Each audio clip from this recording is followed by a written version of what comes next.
Surat tidak terlibat G30S. Dalam tahun-tahun 50-an, jika kita ingin melamar kerja tertentu, di samping beberapa syarat teknis, diminta pula sebuah syarat lain: belum pernah dipenjara.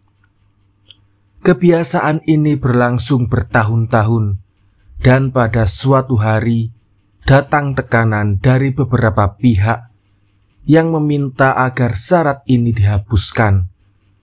Memang mereka pernah dipenjarakan dan berbuat salah, tetapi jika masyarakat tidak mau menerima mereka kembali, mereka tidak pernah mendapatkan kesempatan untuk menjadi manusia yang baik kembali.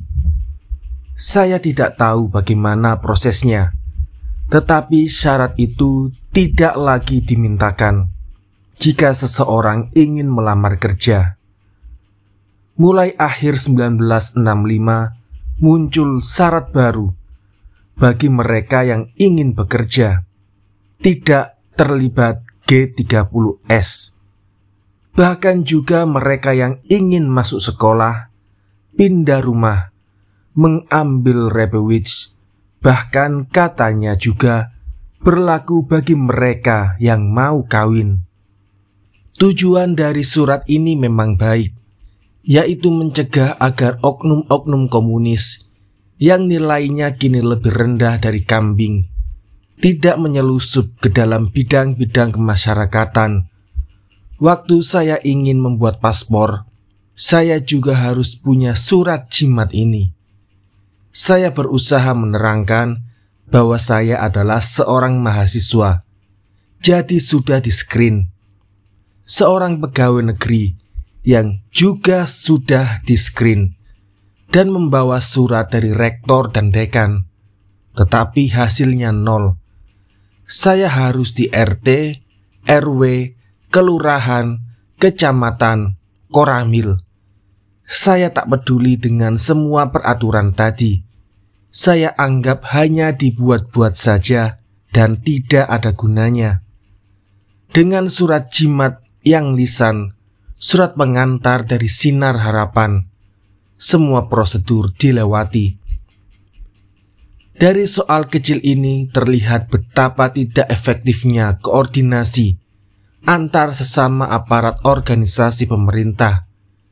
Yang satu tak mau peduli yang lain. Jika kita ikut prosedur biasa, soalnya juga tidak susah. Kalau mau cepat dapat diuruskan oleh orang dalam, asal tahu saja upahnya. Jika kita mengurus sendiri, setelah dilempar dari satu kantor ke kantor yang lain, kadang-kadang cuma ditanya, sebutkan sila-sila Pancasila. Apakah yang tahu kelima sila berarti tidak komunis? Kalau lulus kadang disodorkan sumbangan kesejahteraan atau membeli gambar Pancasila atau soal-soal lain. Tujuannya jelas, minta uang. Dari segi keamanan, saya amat meragukan keefektifan surat tidak terlibat G30S. Bahkan anak-anak SD kelas 5 dan 6, umur 12 sampai 14 tahun harus punya surat. Bersih diri. Bersih dari apa? 3 tahun yang lalu mereka baru berumur 9 sampai 11 tahun. Ini benar-benar keterlaluan. Saya anggap surat tidak terlibat G30S sebagai surat yang tidak ada gunanya. Kalaupun surat ini ternyata efektif, apakah keterangan tidak terlibat G30S perlu dipertahankan? Saya juga berkata tidak. Di Indonesia sampai tahun 1965 terdapat berjuta-juta manusia yang bergabung dalam gerakan komunis. PKI sendiri mengklaim jumlah 22 juta, angka yang tidak masuk akal. Yang ideologis Marxis-Leninis barangkali hanya beberapa ribu, sebagian besar masuk karena tidak tahu apa-apa atau karena kebutuhan praktis. Seorang buruh yang bekerja pada sebuah pabrik atau instansi lain, jika tidak masuk SOPSI, akan ditekan kalau grup SOPSI yang kuat. Ketika ia terima gaji, sudah dipotong dengan iuran SOPSI, dan namanya secara otomatis telah masuk dalam buku SOPSI. Banyak petani-petani yang buta huruf tanpa sadar apa artinya Marxisme telah didaftar sebagai anggota BTI. Kadang mereka masuk karena dijanjikan tanah.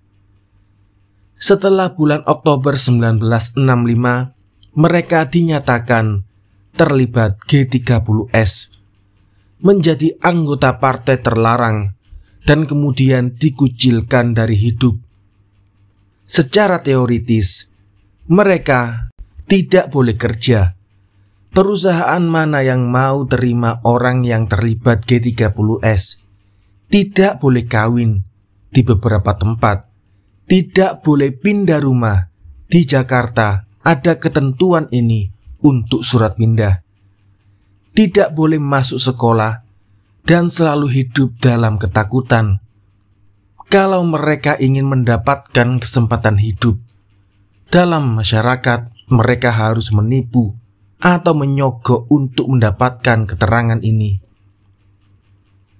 Dalam rangka pemasyarakatan kembali berjuta-juta rakyat Indonesia yang pernah memilih Panji Palu Arit, kita harus fleksibel. Mereka yang ternyata bersalah dan bertanggung jawab atas gerakan-gerakan subversif komunis hendaknya dihukum dengan tegas.